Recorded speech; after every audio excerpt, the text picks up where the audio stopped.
Good morning, you're watching Breakfast Television. We're sitting at -2 at 7:49 and time to focus on business. And for that, we invite in our business editor, Mike Epple. Hi, Mike. Hello, Sarah. How are you doing this morning? I'm very well. I'm counting down the minutes until we reveal what's going on with the interest rate. Yes, Bank of Canada, top of the clock, will be announcing how much they will be cutting interest rates today. Will it be 25 basis points? Will it be 50 or 0.5%? As the U.S. Central Bank did yesterday. Right. They called it an emergency. They got to react to the coronavirus, which is yet to actually dent the U.S. economy, but they're getting prepared for that.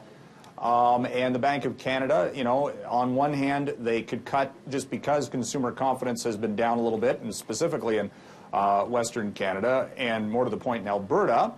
At the same time, they've been hesitant to cut interest rates because, well, we got the Toronto real estate numbers this morning, sky high, Vancouver, big numbers for February, Montreal is a red-hot real estate market, consumer debts are too high, so if you lower borrowing costs, you take away the moral suasion, so to speak, to stop borrowing so much, and you fuel the real estate. So they're gonna cut today, worry about the damage maybe later, just in preparation for how bad COVID-19 could get. And the big question is this going to affect our trade?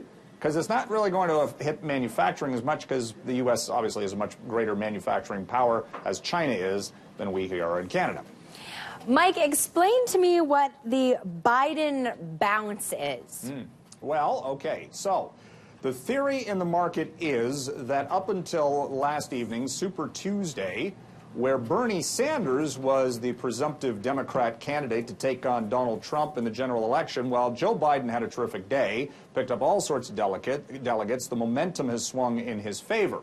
There had been all sorts of underlying concern here that if Bernie Sanders were to win the White House, well, then you'd have the socialist Democrat, looking at lots of regulation, higher taxes on companies, just a business-unfriendly environment, sort of tipping the balance away from Trump. Biden is the centrist. He's the moderate to kind of calm things down, get out of the headlines for a change, and kind of steady as she goes for regulation and things like that. Probably a little bit more on the banks and maybe higher taxes, but nothing that the market couldn't deal with. So yesterday, the Dow sold off 700, almost 800 points. And what has changed in the past 12 hours? Well, Biden's performance in Super Tuesday, because other than that, there hasn't been much economics. We had the interest rate reduction this morning. The Dow has opened up by 600 points in one fell swoop. Politics do play into this on some occasions, and that might be the case today. Right. All right, thanks for the update. On a completely unrelated note, I like this suit. Is it slightly patterned? Yeah, a little bit of check in there. That's, what do you call that? It's not really a herringbone per se. It's not tight enough for that. I should know, but I don't. Very sharp, Mike. I'll just come in closer. There. Oh, yeah. No, a little closer, a little closer. Yeah, the lighting's not right. No. Yeah, there you go. I'll see you tomorrow, okay? All right. Thank you. You can hear more of Mike Epple on 660 News. Let's go ahead and take a look at the markets.